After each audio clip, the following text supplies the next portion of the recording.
اچھے عمل کرو گے تو ڈر جاؤ گے، لیکن وہ چاہتا نہیں ہے۔ ما یفعل اللہ بعذابکم، وہ تمہیں عذاب دے کے کیا کرے گا۔ میں کہتا ہوں کہ اگر مجرم بھاگ جائے نا پولیس سے تو کبھی تعاقب کرتے دیکھا پولیس کو؟ اور جب پکڑتے مجرم کو ہتھ کڑی لگاتے ہیں تو کس طرح ذلیل و رسوا کرتے ہیں۔ مختلف اداروں سے بھاگنے والوں کو ان کو پکڑنے والے کس سلوک کے ساتھ جو ہے وہ واپس لاتے ہیں، لیکن آؤ ذرا قرآن کا اسلوب بھی دیکھیں۔ مالک کی دہلیز سے بندہ بھاگا، الانسان، او بھاگے ہوئے انسان، ما غرک بربک الکریم، واپس آ جا، تیرا رب بڑا کریم۔ مجھے بتاؤ بھاگنے والوں کو یوں آوازیں دی جاتی ہیں جس طرح رب دے رہا ہے؟ یا ایھا الانسان، ذرا ان لفظوں کی مٹھاس چکھیں، ذرا ان لفظوں کا جو صوتی آہنگ ہے، اس کا جو جمالیاتی تاثر ہے، ذرا اس کو دیکھیں۔ یا ایھا الانسان، کتنا پیار ہے، کتنی اپنائیت ہے، کتنی محبتیں ہیں۔ لفظ لفظ سے شہر ٹپک رہا ہے، آوازیں دی جا رہی ہیں۔ یا ایھا الانسان، او بھاگے ہوئے انسان، ما غرک، تجھے کس چیز نے مغرور کیا؟ دولت نے، حسن نے، جوانی نے، اقتدار نے؟ بتا کون سی شے تیری؟ جوانی آج ہے کل نہیں ہوگی، دولت آج تیری ہے کل نہیں، اقتدار آج ہے کل نہیں ہوگا، آج جو ہے وہ تجھے صحت ہے کل نہیں ہوگی، آج اپرادھ کی کثرت تیری پشت پہ، کل تجھے تنہا چھوڑ کے آگے۔ کس بات پہ غرے میں ہے؟ ما غرک، ما میں عموم ہے۔ میں تو جب بھی کبھی یہ آیات پڑھتا ہوں ایک عجیب تاثر ہے ان آیات۔ ما غرک، بتا نا وہ کون سی شے ہے، نفی کر دی گئی، عموم سے نفی کر دی گئی، جس نے تجھے مغرور کیا ہے، رب سے دھوکے میں ڈال دیا، اتنی خوبصورت دہلیز سے پیچھے ہٹا دیا، وہ کون سی شے ہے؟ آگے لفظ کیا ہے؟ ما غرک بربک الکریم، ایسے رب سے جو رب بھی ہے اور کریم بھی ہے۔ ذرا غور تو کی، کوئی نالائق بیٹا ماں باپ کی دہلیز چھوڑ کے بھاگ جائے، وہ تو جا کے کسی ہوٹل میں برتن مانج رہا ہوتا ہے، لیکن ماں باپ کو مصیبت بن جاتی ہے۔ کبھی اس کے دوستوں کو ترلے کرتے پھرتے ہیں کہ ہمارے بچے کا تمہیں کو پتا ہو تو بتائیں، کبھی اس کے کلاس فیلوز سے پوچھتے ہیں، کبھی جو ہے وہ ڈنڈورچی کو کہتے ہیں کہ شہر بستی میں آواز لگاؤ دیکھو، کبھی رشتہ داروں کو فون کرتے ہیں، مصیبت بنی ہوتی ہے، کبھی مختلف جگہوں پہ جا کے دیکھتے ہیں، مختلف درباروں پہ پہنچتے ہیں کہ کہیں بیٹے کا سراغ مل جائے، اسے تو کچھ چین ہوتا ہے نکمے کو، لیکن ماں باپ تو مصیبت میں ہوتے ہیں۔ ماں کی ممتا تڑپ رہی ہوتی ہے، آنکھوں سے نیند اڑ گئی ہے، باپ رو رہا ہے، زندگی اجاڑ ہو گئی، عجیب رنگ ہے۔ پھر وہ اخبارات میں اشتہار دیتے ہیں، ٹیلی ویژن میں اشتہار دیتے ہیں، آپ کی نظر سے ایسے اشتہار گزرے ہوں گے، لکھا ہوتا ہے ہمارا فلاں نام کا بیٹا اتنے دنوں سے گھر سے غائب ہے، اگر وہ خود پڑھے یا کسی سنے تو لکھا ہوتا ہے وہ گھر واپس آ جائے، ساتھ وضاحتی نوٹ، اسے کچھ نہیں کہا جائے۔ جب کبھی میں یہ اشتہار پڑھتا ہوں تو میری نظر قرآن کی اس آیت پہ اترتی ہے۔ اللہ کہتا ہے یا ایھا الانسان ما غرک بربک الکریم، بھاگے ہوئے انسان واپس آ جا، تیرا رب کریم ہے، کچھ نہیں کہے گا، بس تو آ جا۔ اللہ اکبر، اس کے حضور واپس آ جا، تیرے سارے گناہ معاف کر دے۔ ایک آنسو بہا دے توبہ کا، وہ یہ نہیں دیکھے گا تیرے گناہ کتنے۔ التائب من الذنب کمن لا ذنب لہ، گناہ سے توبہ کرنے والا ایسا ہے جس طرح اس نے گناہ کیا ہوا ہی، سارے گناہ ہی ہم مٹا کے رکھتے ہیں۔ اللہ اکبر، دیکھیے اس کی کرم نوازی۔ بلکہ قرآن مجید میں اللہ تعالیٰ نے فرمایا ہم ان کے گناہوں کو بدل کے نیکیوں میں تبدیل کریں۔ تو پھر جتنا بڑا گناہ گار ہوگا اتنا ہی سودا بہتر ہو گیا نا، اتنی بڑی نیکیوں کا ڈھیر لگ گیا۔ حضرت عمر رضی اللہ تعالیٰ عنہ مدینے کی گلیوں میں گشت کیا کرتے، رات کو بھی اور دن کو، دیکھتے تھے کوئی آنکھ پر نم نہ ہو، مفلسی کا کسی گھر میں ماتم نہ ہو، لوگوں کی خبر لیتے، حالات کا جائزہ لیتے، محاسبہ، سب کچھ۔ اللہ اکبر، چین کی نیند نہیں سو سکے خلافت کے تخت پہ بیٹھنے کی، ہاتھ میں درہ ہوتا، لوگوں کے دلوں پہ روب ہوتا۔ کوئی آیا نا سفیر دور سے، اس نے کہا امیر المومنین کا محل کہاں ہے؟ کہا ہمارے امیر کا محل کوئی نہیں ہوتا، یا مسجد میں ملے گا یا پھر فلاں گلی میں گھر ہے۔ اچھا، گھر کا دروازہ بھی اکھڑوا دیا، پہلے دروازہ تھا، خلیفہ منتخب ہوتے ہی اتروا دیا، پردہ بس لٹکایا کہ کوئی آئے اس کو دستک بھی دینے کی زحمت گوارا نہیں۔ آج تو کتنے سیکورٹی کے اثار ہیں، کتنا خوف طاری ہے، اور بند کمروں میں بھی ڈر رہے ہیں، اس لیے کہ جنہوں نے عدل نہ بانٹا ہو، انصاف نہ کیا ہو، ان کا حال یہی ہوتا ہے۔ تم نے ہر کھیت میں انسانوں کے سر بوئے ہیں، اب زمین خون اگلتی ہے تو شکوہ کیسا۔ جنہوں نے عدل بانٹا ہوتا انہیں کوئی ڈر نہیں ہوتا۔ نہ ادھر ملے حضرت عمر، نہ ادھر ملے، کہا ملے نہیں، کہا وہ جنت البقیع کی چار دیواری کا آج کل کام ہو رہا ہے، ادھر نہ ہو۔ گئے تو ککر کے درخت کے نیچے، ایک جھاڑی کے نیچے حضرت عمر سو رہے ہیں اور خراٹے لے رہے ہیں، تو سفیر نے وہاں کھڑے ہو کے ایک تاریخی جملہ کہا تھا، کہا عمر تم نے عدل کیا اور آج تم کھلی فضا میں سو رہے، اور ہمارے حکمرانوں نے ناانصافی کی، وہ بند کمروں میں بھی ڈر رہے، اس لیے عدل کیا گیا۔ حضرت عمر کے عدل کا عالم یہ ہے کہ زلزلہ آیا نا تو حضرت عمر کے ہاتھ میں کوڑا تھا، زمین پہ مارا، اب فر الارض الم عادل علیک، زمین رک جا، کیا عدل عمر نے تیری چھاتی پہ عدل نہیں کیا ہے؟ اللہ اکبر۔ ایک لونڈی رو رہی ہے، کہا تم کیوں رو رہی ہو؟ کہا ٹھوکر لگی اور برتن الٹ گیا، مالکہ کے لیے تیل لے کے جا رہی تھی، وہ بہہ گیا اور زمین میں جذب ہو گیا، خالی برتن لے کے جاؤں گی تو سخت گیر ہے، ناراض ہوگی، مارے پیٹے گی۔ حضرت عمر کو غصہ آیا اور زمین پہ مارا کوڑا، کہا زمین میرے ہوتے ہوئے ایک لونڈی کا تیل پی جائے، نکال باہر تیل۔ اس نے تیل اگل دیا، کہا برتن میں ڈال لے۔ یہ عمر کا عدل ہے رضی اللہ تعالیٰ۔ دعا کرو اللہ میرے ملک کو حضرت عمر کا کوئی سایہ ہی عطا کرے، غیرت مند، باہمیت، نیک اور صالح حکمران اللہ اس ملک کو نصیب کرے، اس ملک کی تقدیر کے ساتھ کھیلنے والوں سے ہمیں نجات مل جائے۔ اس وقت جو ہو رہا ہے وہ آپ سے مخفی نہیں، میں تو اب اس قابل ہی ان کو سمجھتا کہ جو ہے وہ ان کا تذکرہ بھی کیا جائے۔ اتنے چھوٹے یہ لوگ ہو گئے ہوئے ہیں اور اس قدر ملک کے وقار کو انہوں نے بیچ دیا ہوا ہے۔ جو حال کیا رومی کے لہجے میں، کیا کسی نے خوب رومی نے کہا تھا، سگ وزیرو گرگ بیرو بوشرا درباں شبد این ارکان سلطنت ملک را بیرا شبد۔ نہ پاکستان کی کوئی آبرو رہی ہے، نہ ریاست کی کوئی توقیر رہی ہے، اور نہ ہی پاکستانی قوم کی کوئی عزت جو ہے وہ دنیا کی نظروں میں رہی ہے۔ جو ہو رہا ہے، جو ہونے جا رہا ہے، پاکستان کو جو ہے وہ غلامی کی زنجیروں میں جکڑ دیا گیا، لیکن اللہ تعالیٰ خیر فرمائے گا۔ وہ کیا کسی نے کہا تھا کہ میں مطمئن ہوں اگرچہ خراب ہے حالات، خزاں کے بعد کا موسم بہار ہوتا ہے۔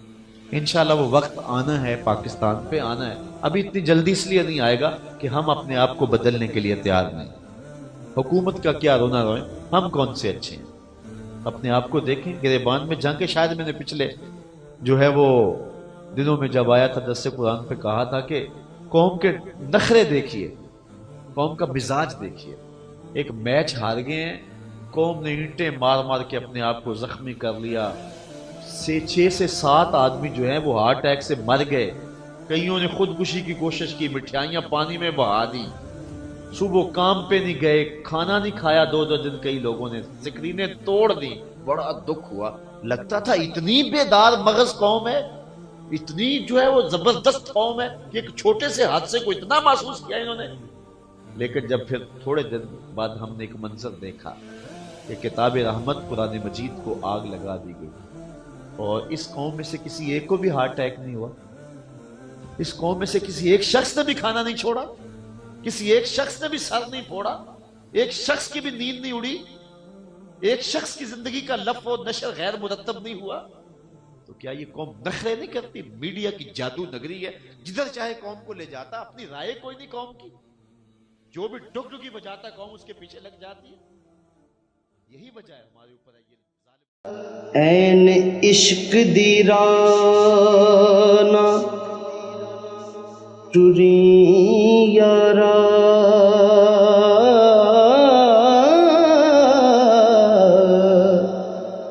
ایتا در در پیک منگا دیندا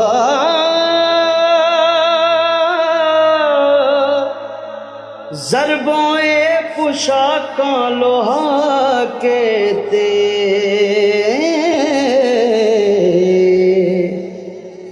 ڈیرے جنگلاں وچ لگوا